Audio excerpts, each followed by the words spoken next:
আসসালামু আলাইকুম। আজকে প্ল্যান করে রেখেছি রস খাইতে যাব। উম যারা রস লাগিয়েছেন তারা মেসেজ দিয়েছেন যে ওনারা আসতেছে।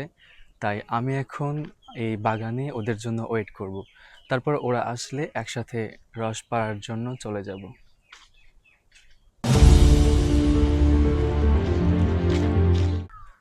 আমার মনে হচ্ছে ওরা গাছের নিচে চলে গিয়েছে। সো আমিও রসের গাছের নিচে অর্থাৎ খেজুর গাছের নিচে চলে যাচ্ছি। দেখি হয়তো ওরা ওখানেই থাকতে পারে।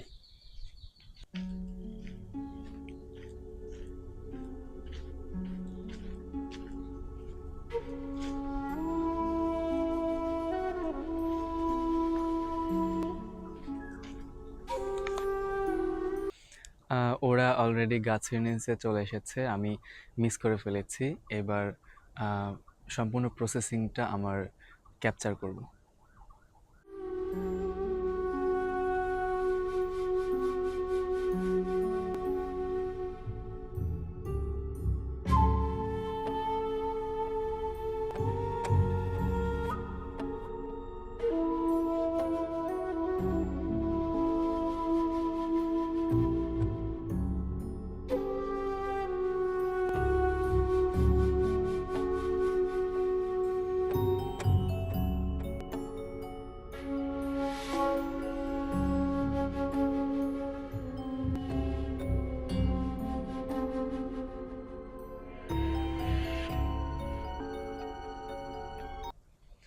আমরা এখন গাছের নিচে চলে এসেছি। এই যে মাথার উপরে গাছ দেখতে পাচ্ছেন। এখানে রসের ঠিলা লাগানো রয়েছে। এটাই এখন নামানো হবে। ততক্ষণে সিনেম্যাটিক এনজয় করতে থাকুন।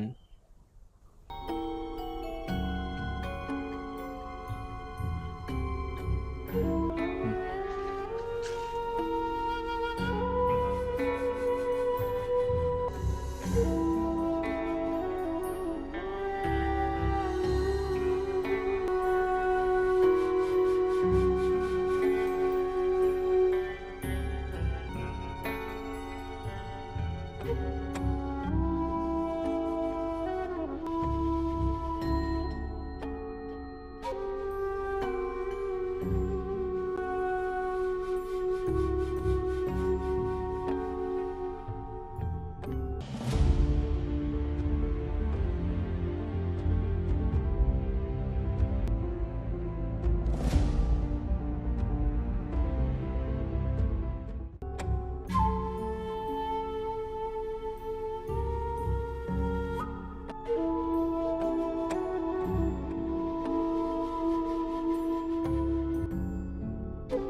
দিন কয়টা গাছ থেকে নামানো হয় রস? প্রায় ৫-৬টা থেকে। ৫-৬টা থেকে। হ্যাঁ, এগুলো কি বিক্রি হয় নাকি বাড়িতে নিয়ে যাওয়া হয়?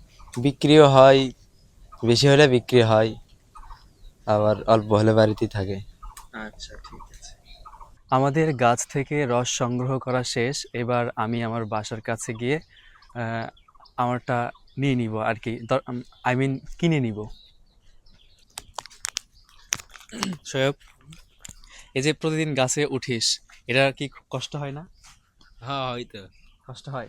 হুম। কিন্তু এই রস গাছ থেকে নামানোর মধ্যে কি একটা আলাদা মজা আছে নাকি? হ্যাঁ, অবশ্যই আছে। আচ্ছা। যখন অনেক বেশি শীত পড়ে অর্থাৎ ঠান্ডা পড়ে তখন কেমন অনুভূতি হয়? এখন ভালোই লাগে ওর সাথে শীতের মধ্যে, কিন্তু না কষ্ট হয়। কষ্ট হয়। আচ্ছা।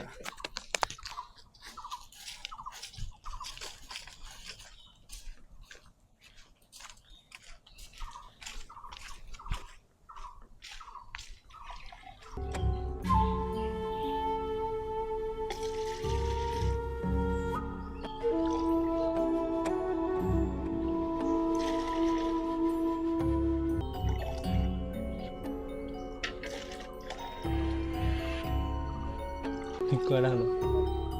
4টা হলে কয় কেজি যাচ্ছে?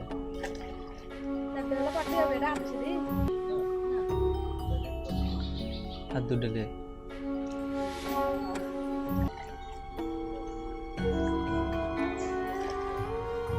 পড়ে গেছে।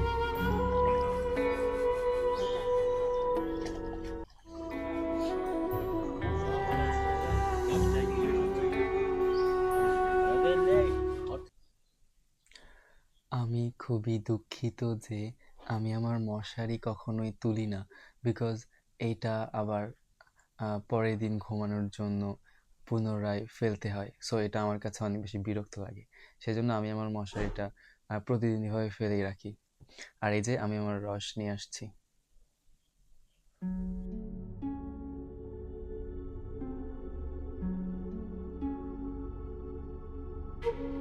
সো আমার ভিডিওটা বাইরে থেকে শুরু হলেও এন্ড হচ্ছে আমার রুম থেকে। সো ধন্যবাদ সবাইকে। যারা যারা ভিডিওটি ভিউ করলেন অবশ্যই লাইক, কমেন্ট, সাবস্ক্রাইব করে আমার পাশে থাকবেন।